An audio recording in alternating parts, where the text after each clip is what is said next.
மக்களின் நன்மைக்காகவே வாழ்க்கையை அர்ப்பணித்த இரும்பு பெண்மணியின் வாழ்க்கை பயணத்தை கேட்டதுண்டா? இவரைப் போல் ஆளுமையுள்ள வீரமங்கை இதுவரை பிறந்ததில்லை, இனி பிறக்கப் போவதும் இல்லை. செல்வி ஜெயலலிதா அவர்களின் சுவாரஸ்யமான வாழ்க்கை வரலாற்றை மீண்டும் ஒருமுறை நினைவு கூறலாம். 6 முறை முதல்வராக இருந்து அம்மா, புரட்சித் தலைவி என்று அன்புடன் அழைக்கப்படும் செல்வி ஜெயலலிதாவின் குரல் இன்னும் ஒலித்து கொண்டேதான் இருக்கிறது. ஜெயலலிதா எனும் நான். இந்த வாசகத்தை கேட்டாலே மெய் சிலிர்க்கும். இவரின் கம்பீர குரலையும் ஆளுமையையும் அவ்வளவு எளிதில் யாராலும் மறந்துவிட முடியாது. அன்பார்ந்த தமிழக மக்களே, மக்களால் நான், மக்களுக்காகவே நான் என்ற அவரின் வாக்கியத்திற்கு ஏற்ப மக்களின் முதல்வராகவே வாழ்ந்து மறைந்தவர்தான் செல்வி ஜெயலலிதா. பிப்ரவரி 24, 1948 அன்று கர்நாடகாவின் மாண்டியா மாவட்டத்தில் உள்ள கோல்கோட்டில் ஜெயராம் பேதவள்ளி தம்பதியினருக்கு மகளாய் பிறந்தார். இவரின் இயற்பெயர் கோமலவல்லி. 1 வயதில் ஜெயலலிதா என்று பெயர் மாற்றப்பட்டது. 1950 இவர் தந்தை மறைவிற்கு பிறகு பல நெருக்கடிகளை சந்தித்துள்ளார். தனது 4 வயது முதலே கர்நாடக இசையையும் பரதநாட்டியத்தையும் கற்றுத் தேர்ந்தார். அதோடு மோகினியாட்டம், கதகளி, மணிப்புரி போன்ற நடனங்களிலும் கைதேர்ந்தவராக திகழ்ந்தார். நாடு முழுவதும் பல்வேறு இடங்களில் தனது பரதநாட்டியத்தை அரங்கேற்றியுள்ளார். திரைப்படங்களில் ஏராளமான பாடல்களையும் அவர் பாடியிருக்கிறார். ஆங்கிலம், தமிழ், தெலுங்கு, கன்னடம், ஹிந்தி என 5 மொழிகளில் புலமை பெற்றிருந்த அவர் மலையாளத்தை புரிந்து கொள்ளும் திறனையும் பெற்றிருந்தார். ஜெயலலிதா பற்றி அவரது தாயார் சிறு குழந்தையாக இருக்கும்போதே எதையும் எளிதில் புரிந்து கொள்ளும் திறமையை பெற்றிருந்தாள். படிப்பில் மிகவும் கெட்டிக்காரி, ஆங்கில மொழியை நன்கு அறிந்து சரளமாக பேசக்கூடியவர் என்றும் கூறியுள்ளார். சில வருடங்கள் பெங்களூரில் வாழ்ந்த பிறகு 1958 ஜெயலலிதா தனது தாயாருடன் சென்னைக்கு சென்று சர்ச் பார்க் கான்வென்ட்டில் தன் பள்ளிப்படிப்பை தொடர்ந்தார். பள்ளிப்படிப்பு தேர்வுகளில் இவர்தான் மாநிலத்தில் முதலிடம் பிடித்தார். மேலும் கல்லூரி படிப்பிற்கான உதவித்தொகையை பெற்றார். இருப்பினும் அவரது குடும்பத்தின் நிதி நெருக்கடியை சமாளிக்க திரைப்படங்களில் நடிக்க வேண்டியதாயிற்று.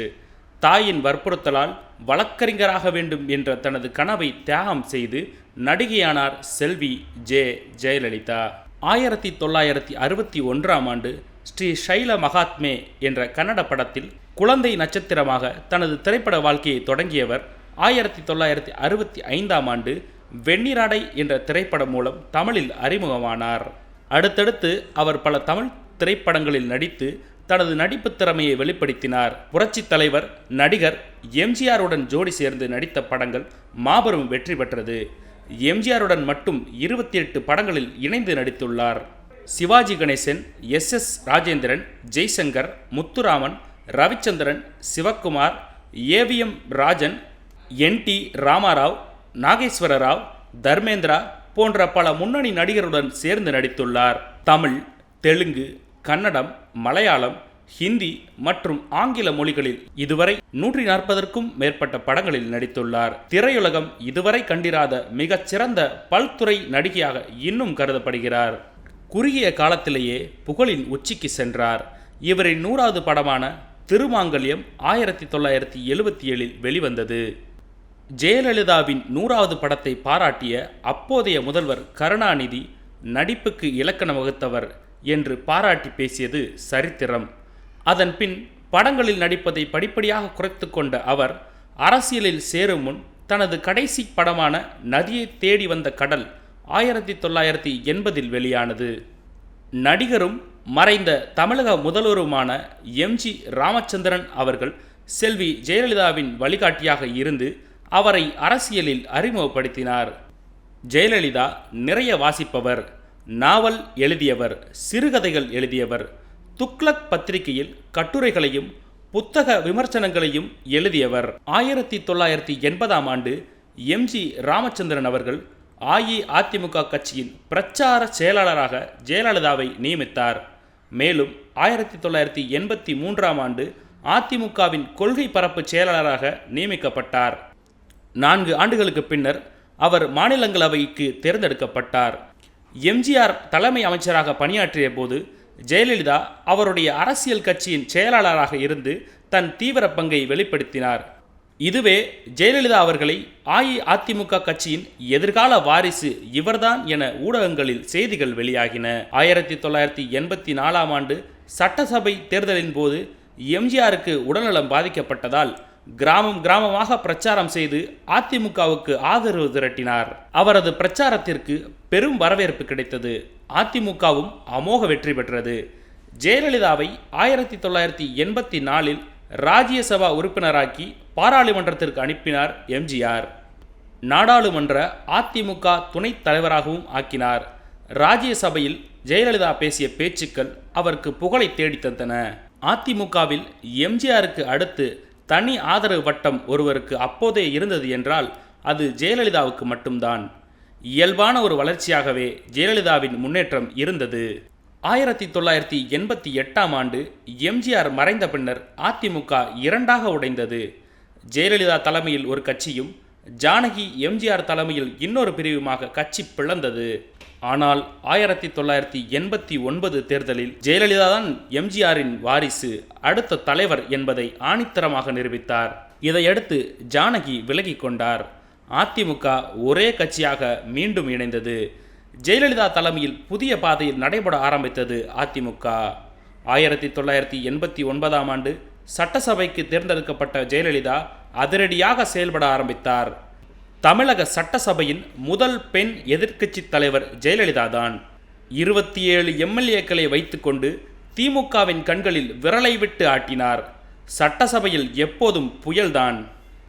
1989ஆம் ஆண்டு மார்ச் 25ஆம் தேதி சட்டசபையில் நடந்த வரலாறு காணாத வன்முறை சம்பவம் சட்டசபையின் வரலாற்றில் மிகப்பெரிய களங்கமாக அமைந்து போனது.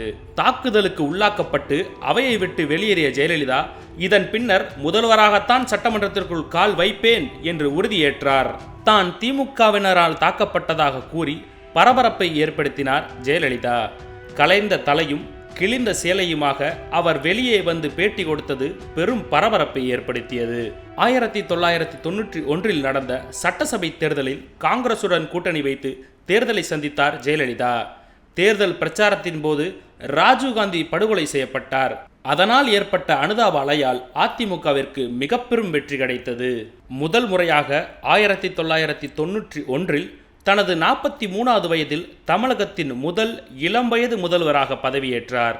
இவர் தமிழக முதலமைச்சராக 1991 முதல் 1996 வரை அவர் ஆட்சி புரிந்த விதம் தமிழக வரலாற்றில் மறக்க முடியாத ஒன்று. 1996ஆம் ஆண்டில் நடந்த தேர்தலில் ஆட்சியை பறிகொடுத்த ஜெயலலிதா அதன் பின்னர் 2001இல் மீண்டும் ஆட்சியை பிடித்தார். இவர் இரண்டாவது முறையாக முதலமைச்சராக இருந்த சமயத்தில் லாட்டரி சீட்டுகள், மதுவிலக்கு, புகையிலை பொருட்களுக்கு தடை என பலவிதமான நல்ல திட்டங்களை செயல்படுத்தினார். பெண்களை காவல்துறையில் சேரவும் ஊக்குவித்தார். பின்னர் ஆட்சியை 2006இல் மீண்டும் பறிகொடுத்தார். ஆனாலும் 2011ஆம் ஆண்டு நடந்த பொது தேர்தலில் மிகப்பெரிய வெற்றியை பெற்றது அதிமுக. மீண்டும் முதல்வரானார் செல்வி ஜெயலலிதா. மேலும் 2016 சட்டசபை தேர்தலில் புதியதொரு வரலாறை படைத்து வெற்றி பெற்றது அதிமுக. 1984ஆம் ஆண்டுக்கு பிறகு மாறி மாறி திமுக அதிமுக ஆட்சியை பிடித்து வந்த நிலையில் முதல் முறையாக அதிமுக ஆட்சியை தக்க வைத்தது. எம்ஜிஆரின் வாரிசு என்பதை இதிலும் நிரூபித்து விட்டார் ஜெயலலிதா.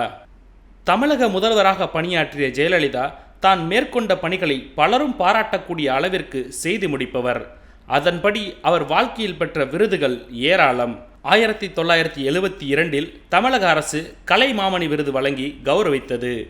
1991இல் மெட்ராஸ் பல்கலைக்கழகம் இவருக்கு இலக்கியத்தில் முனைவர் பட்டம் வழங்கியது. 1993இல் மதுரை காமராசர் பல்கலைக்கழகத்தால் டாக்டர் ஆஃப் லெட்டர்ஸ் பட்டம் வழங்கப்பட்டது. 2003ஆம் ஆண்டு தமிழ்நாடு வேளாண்மை பல்கலைக்கழகம் இவருக்கு அறிவியலில் முனைவர் பட்டம் வழங்கியது. 2003ஆம் ஆண்டு பாரதிதாசன் பல்கலைக்கழகம் இவருக்கு முனைவர் பட்டம் வழங்கி கௌரவித்தது.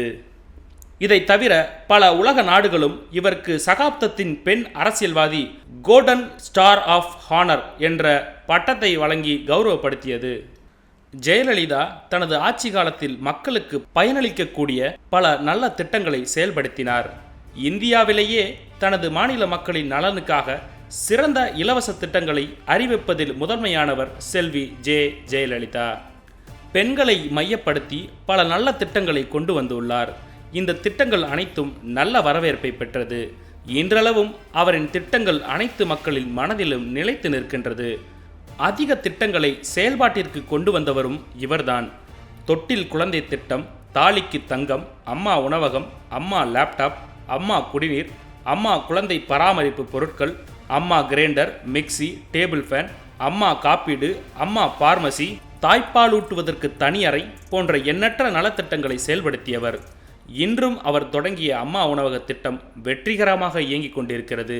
இவ்வளவு சாதனைகளை செய்து அனைத்து மக்களாலும் வெகுவாக நேசிக்கப்பட்ட ஜெயலலிதா செப்டம்பர் 22, 2016 அன்று சென்னை அப்பல்லோ மருத்துவமனையில் உடல்நலக் குறைவு காரணமாக அனுமதிக்கப்பட்டார். அவர் கடுமையாக நோய்வாய்ப்பட்டு 75 நாட்கள் மருத்துவமனையில் இருந்ததைத் தொடர்ந்து மாரடைப்பு காரணமாக டிசம்பர் 5, 2016 அன்று காலமானார். மேலும் பதவியில் இருந்தபோதே இறந்த இந்தியாவின் முதல் பெண் முதல்வரும் இவரே.